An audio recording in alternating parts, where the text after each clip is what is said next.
We just met last week, so you're lucky you get to miss that stuff. Good evening, and welcome to the October 2nd meeting of the Planning Policy Commission.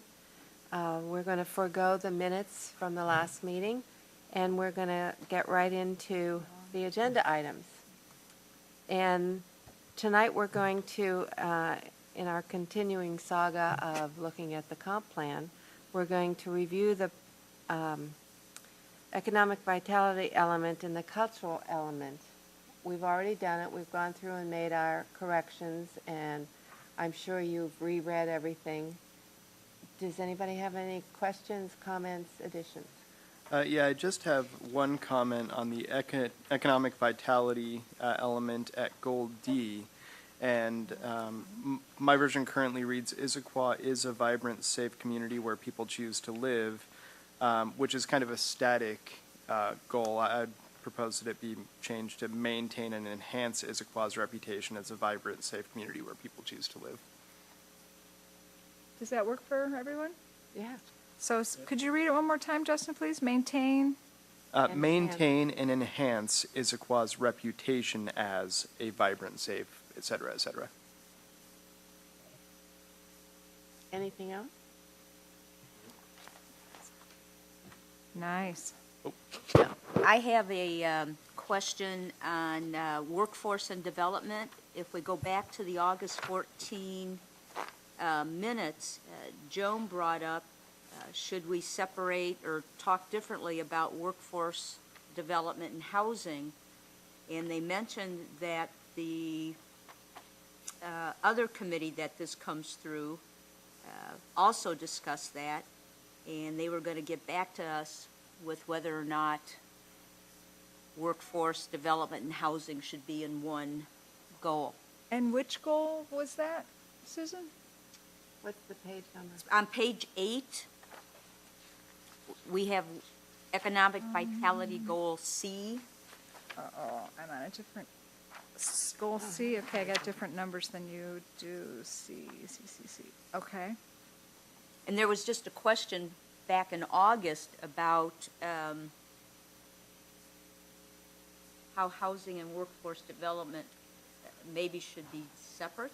Right, and I can go online to do the track changes to see what Jen from Economic Development put in to see what's different than this.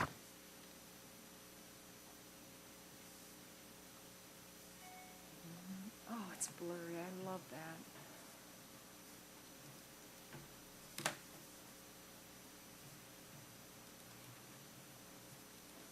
No.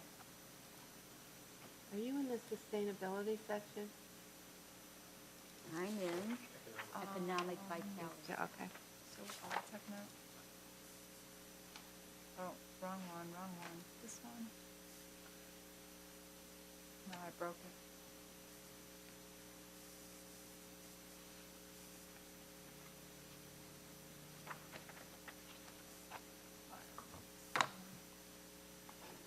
So goal C.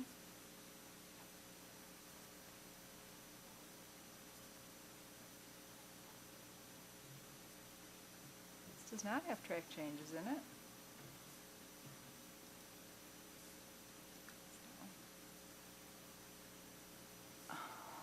Oh, I bet this is open on my computer back in the office.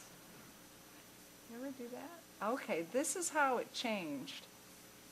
We moved out, or from our discussion, we moved out the first piece, and we put education and housing more together in the goal, but it looks like it didn't change the policies much.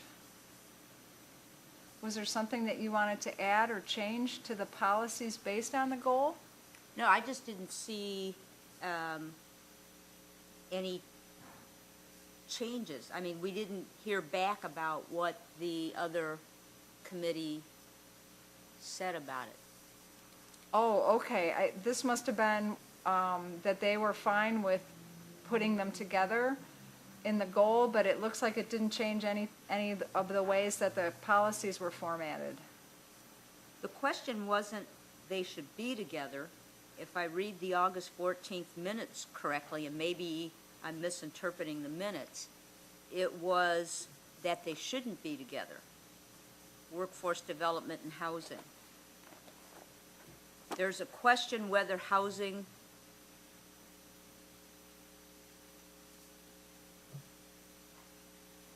There's a I question. interpreted that, and like I said, maybe I'm looking at it wrong, that it should be on its own rather than grouped in, and I don't know what Joan meant by that That was statement. 2 months ago. I know. And so you're thinking, Susan, that workforce development might be a goal and workforce housing might be a goal?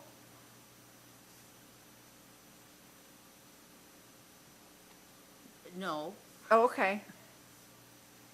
that, I guess maybe within it, to separate them out, to address them, Oh, under one umbrella, but the policies would call them Yeah. out differently? yeah, that's what I thought, but, Does that ring a see, I bell don't at all? know, it was here it said Davis Hayes was gonna go back to EVC and get their input. And Okay. I And guess we because never, this is what And that's she what they wrote. came up with? Yeah, this is what she came back with. These are her edits based on what you said and what she researched with her group. But I don't have anything more than this. okay.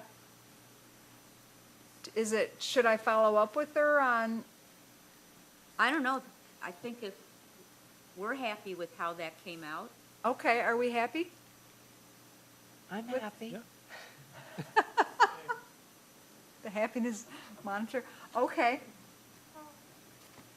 That's good reading though, Susan. I was just happy that there was that she did a lot of editing. I thought that was good. Any others while I'm here with the track changes? Nope. Are we ready to jump into sustainability I think. indicators? We'll introduce David and have him. And Megan. I have to say, stuff is really exciting. I helped with the sounding board when we first were creating them out of nothing, and it was a fabulous process, I thought. So I'm really happy to have you guys here tonight to finally get this wonderful information into the comp plan. So do you want to So I'll let you queue up whatever it is that you guys wanted to queue up. But this is David Fujimoto and Megan. Yes, and she's very new but very wonderful already, and we're happy to have you both here tonight. Thank you very much.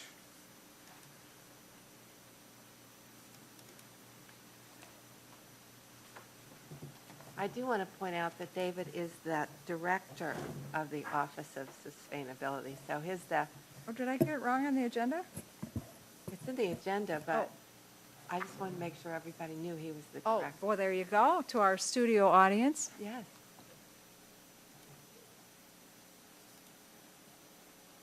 All right. You guys can hear me? Thank you very much, Joan. David Fujimoto, Director of the Office of Sustainability. Again, I'm joined with Megan Curtis Murphy as Sustainability Coordinator. And we're going to tag team a little bit. And I just wanted to give you a little bit of an introduction and some background. As Trish mentioned, we had done some work on the sustainability indicators with a group called the Sustainability Sounding Board many years ago. And it was a great process, and it's been building from that point ever since. So it's great to formalize some of these pieces within the comprehensive plan as well. As I mentioned, it's kind of started all back in 2008 with some work by Mayor Ava Freisinger at that point in time. She asked us to work with a pretty broad cross-section of folks from the community, and it included several folks from the business community. There were a number of just kind of community residents. There were folks from the Parks Board, Human Services Commission, Cascade Land Conservancy. There were some local developers, the Issaquah Alps Trails Club. So kind of trying to incorporate a mix of different folks, kind of environmental, social, and economic into the equation as we were taking a look at this. And really had a couple of different purposes. One was to help us to identify and define a long-term vision of sustainability. There are a number of pieces that kind of live throughout places like the comprehensive plan and the city's own vision statement, but it kind of wasn't all kind of contained in one long-term kind of a vision. So they were kind of helping us to flesh that out a little bit, and then looking at that, helping us to understand what are the ways in which we can measure and kind of track our long-term perspective. So kind of this framework we came up with was thinking about big long-term sustainability vision and principles, developing 8 sustainability themes out of that, and then the sustainability indicators themselves. There's 26 of those. And here, I'm not going to read this, but this is the vision and principles, and these are the pieces that came out of the report that included the sounding board of the collection of those folks. It was a report called Measuring What Matters. You may have seen this before, I'm not sure. But it talked about kind of this long-term vision and principles, looking at things like future generations, similar to the definition of sustainability that lives in the comprehensive plan. Talks a lot about livability, talks about natural resources, environment, citizen, and the economy. Kind of the concept that we have to connect and look at these things as an interrelated system. And then also looking at some of these values that help to kind of guide some of our thinking in that direction. And as I mentioned, there were these these sustainability themes that the group came up with: basic needs, education, mobility, business climate, water or waste resource use, natural open spaces, community stewardship and awareness, the idea that if you have active folks in your community, that's a hallmark for a sustainable community. And then also because development's a big part of what we have in Issaquah, that's also an important element to consider. So this first one is basic needs, and Megan's been doing a lot of the work and updating the data sets that live behind all these 26 indicators, and that's a large body of work, and so I wanted to turn it over to Megan. She's going to take you through some highlights from these. Thank you. Yeah, so as David mentioned, we have the 8 themes and then 26 indicators within that. And I'm going to go through a couple from each one, not all 26. However, you have it in the draft report in the packet there, so you have information on all of them. So for basic needs, each of the themes, the Sustainability Sounding Board also came up with a vision for them. So for basic needs, it's that in Issaquah, food and shelter and healthcare will be available for all. And the indicators here are community health, community safety, food bank use, and housing affordability gap. So the first one is food bank use, and this is the total number of individuals and families served. So in 2013, the Issaquah Food Bank served 18,579 individuals and families, and that's the highest number that they've served in their 30-year history. And that is about an 18% increase from 2012, which is reflective of both increase in need, but also more outreach that they were doing. And then the chart on the right is the breakdown of food bank clients. And you can see the majority is adults and children aged 3 to 18, and that breakdown's been about the same over the last several years. And just a quick question on that indicator. Is there any statistics or data on whether there's a gap between the clients served and the needs of the community? I think we haven't done a formal community-wide needs assessment on that, as far as I'm aware, but that's definitely, as we're going through this process, we're looking to improve the indicators as we go. So, yes. Next is housing affordability gap, and this is the difference between the price of homes affordable to median income households compared to the median price of homes on the market. And over the last 10 years, the housing affordability gap has been higher than that of King County. And in 2013, the gap, the difference between the average home price in Issaquah and the price affordable to a household earning the King County median income increased to $161,000 from about $92,000 in 2012. And Issaquah has also adopted housing affordability goals. And 17% of housing units are affordable to moderate income households is the goal, and right now we're at about 12.2%.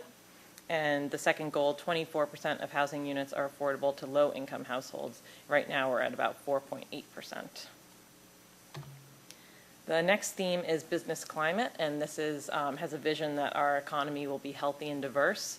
And the indicators here are business diversity, job housing balance, participation in the arts, and revenue-based diversity. So the first, business diversity, this is the number of businesses in Issaquah by size, employment, and type. And over the last 13 years, the total number of businesses has more than doubled. We had about 830 in the year 2000, and now we have just over 1,800. However, you can see here that the breakdown between large, medium, and small businesses has remained relatively constant.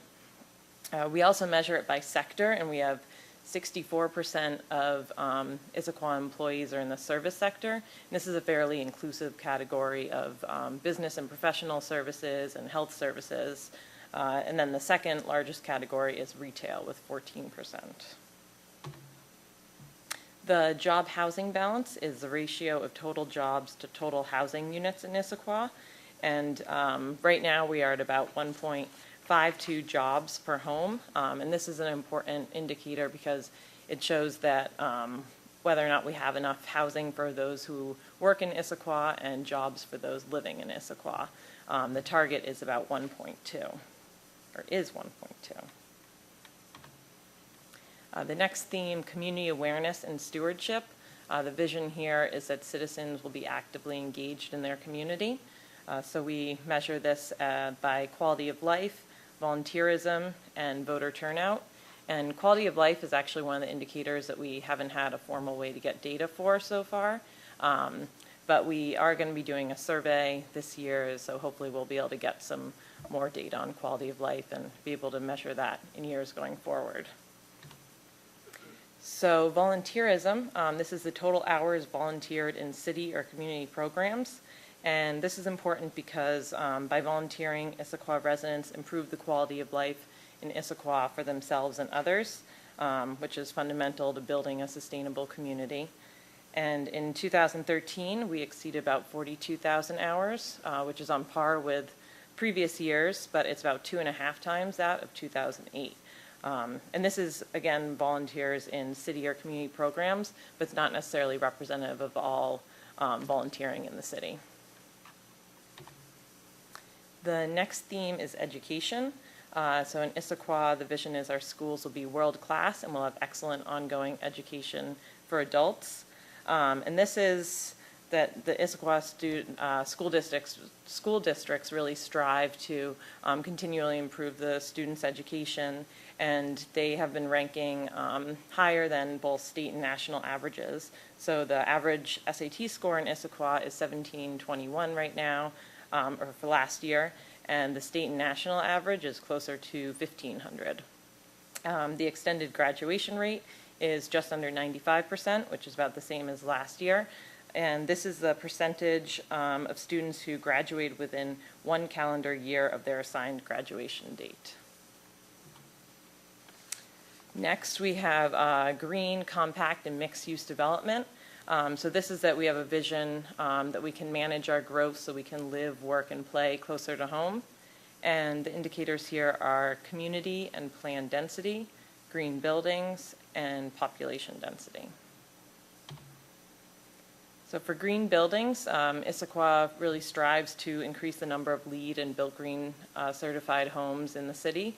And right now we have just under 17% of the current housing stock is Built Green certified, which is higher than most of the surrounding cities, with Redmond being next highest at 10%.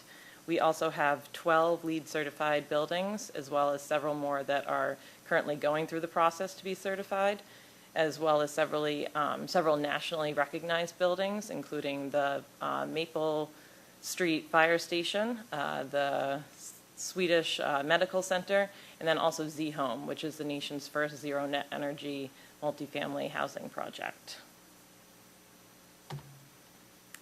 Next, we have population density. So this is the average number of residents per acre in each sub-area. And this is really a key measure in understanding how well the city of Issaquah is managing growth, which is important for several sustainability indicators, as well as natural resources and transportation. And since 2009, each sub-area has been becoming more dense, and the highest, or the most dense sub-area is the Issaquah Highlands, followed by Greenwood Point and Old Town. The next theme, natural areas and open space. So our vision that open spaces will be protected, and also we'll have a regional food supply that we can trust and keeps us healthy. And so the indicators are preserved natural open space, food grown locally, stream health, and tree canopy. So Issaquah is well known for their ease of access to parks and open areas, so this is something that the city highly values. So the indicator is for the percentage of acres within the city that are parks and preserved natural open areas. So in 2013, we had just over 1,600 acres of open space, and that's about 22% of the total acreage in the city. And that's up from about 15% just 10 years ago. For tree canopy, in 2008, the city adopted a target to have 51% of the city have tree coverage and no net loss of overall coverage. And in 2012, we did a baseline aerial photography to assess this and find out where the trees were and where potential trees could be planted. And Issaquah has just under 48% covered in tree canopy right now, which is more than the surrounding communities, but still a little bit more to go till target. Next is transportation and mobility.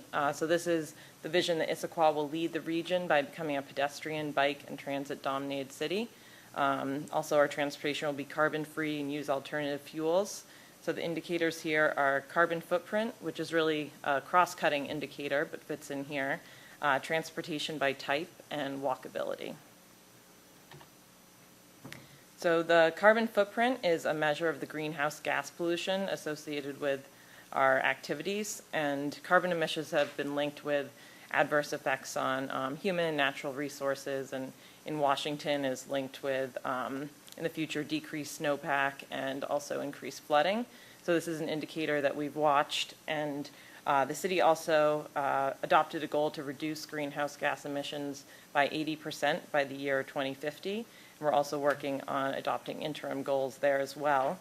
So this indicator is measured once every 5 years. So from 2007 to 2012, we decreased emissions by 1.9%. And in that time, there was economic downturn, but we also increased our population from about 25,000 to about 31,000. And Issaquah is also one of the only few cities in the city, or in King County, with a formally adopted greenhouse gas target. So mobility, transportation, this is the percentage of total travel trips by transportation type. And the source for this data is the Commute Trip Reduction Survey, which is for businesses with over 100 employees. So it's not representative of all residents in Issaquah. But Issaquah has actually been identified as the city that has the highest van pool mode rate. So just at Costco, 1 out of every 4 trips are ride sharing. So that's a place we've really been able to thrive in this indicator. However, our drive alone rate is still just over 70%. So we're not meeting our target there to reduce by 10%. So there's still work to be done. The next indicator is waste resource use. So in our vision is wasting resources will become unthinkable. And the indicators here are energy use, renewable energy use, and waste generation and water usage. So energy use, Issaquah strives to decrease the amount of energy used, and over the last several years it's remained relatively flat. However, the residential energy per capita has declined significantly since 2000, and this is thought to be representative of the built green housing stock that we have, as well as newer efficiency standards for appliances. And waste generation, this is the total waste generated, the amount landfilled, and the amount diverted. So Issaquah strives to decrease the amount of waste and increase the amount that's recycled and composted. So in since 2006, we've been decreasing the total amount of waste until last year. There's a slight increase, which may be due to the economy improving. We also work closely with King County and have adopted their solid waste management plan goals, and they have a diversion rate of 55% by 2015, and this is waste that would be diverted from a landfill. And Issaquah's rate is 44% in 2013, and single families are have a higher diversion rate than the multifamily and commercial. So now I'd be happy to open up for questions about these. And we have the 14 that I went through here, as well as the 26 in the packet that you can look at later. It's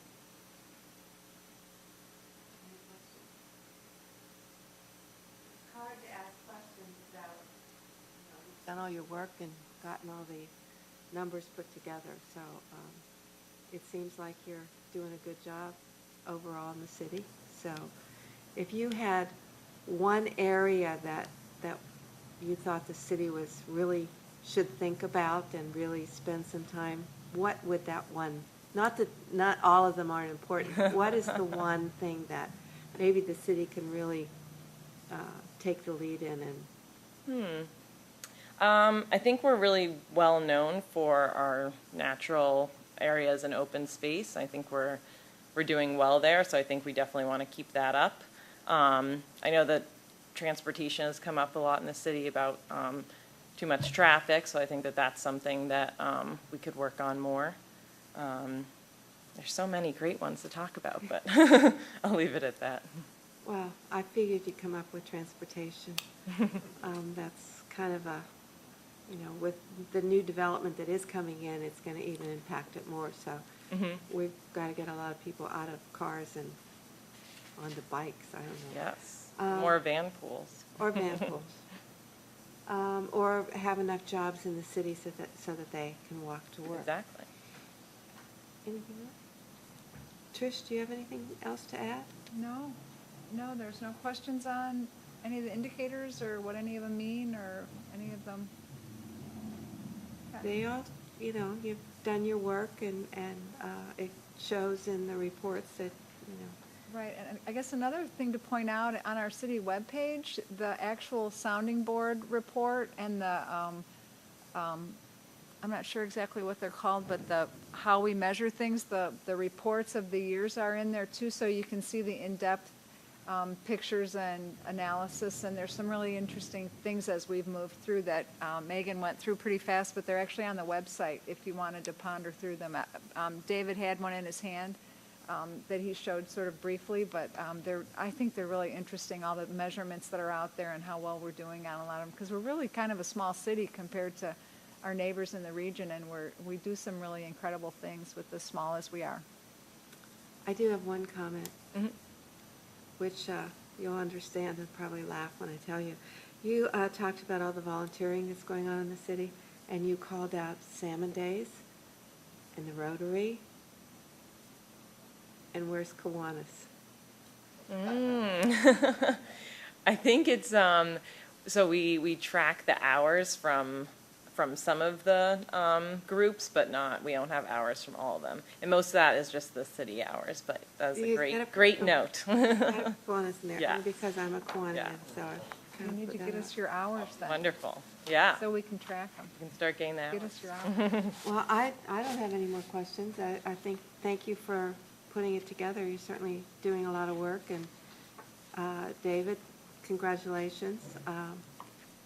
Wherever we go from here, only up and better. So if there's nothing else, Right, the next meeting, then we skip to, you have 2 weeks off, and then we come back on the 23rd, and it's going to be transportation again. so what happens on, Just transportation or anything?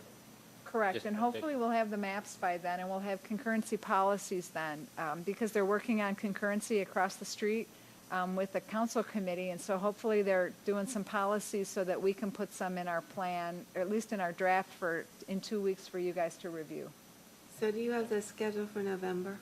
Are we going to meet on Thanksgiving? No, actually, we have Thanksgiving off, which is good. We try to do that every year, but we think the public hearing, the first public hearing for the whole plan, such as it is, would be the 13th, I think. Is that a Thursday? And that will be where, so people? It'll be here. It'll be in council chambers. And then the next public hearing won't be till December, and I have to look at the schedule, but we're kind of doing some space. I think we're going to try and have maybe even an open house where we have this open for an hour to, people can come in and talk, ask you guys questions. Maybe we'll have some little stands around so people can see, the new format, what's different. Maybe get some public in, maybe not, but Bring at your least it'll be cookies. open. It'll be the 13th. Bring your cookies. Yes, I'll have cookies, so that might help the attendance. And then we'll get comments that night, and then we'll go back and make any changes that you all have, and then hopefully in December, send it over to the council with your recommendation, is the plan, is the When hope. does it have to be approved? It has to be approved by the state. It has to be sent to the state by June of 2015. So we're hoping that the council has all of next, from January to June to mess around with it. Okay. Well, with that, we're done. Yep. And so I'm going to close the meeting at 7:01. Great. Thank you. Another fantastic group night. Thank you all. We didn't do anything. All the work was done by I the. know, they were fabulous.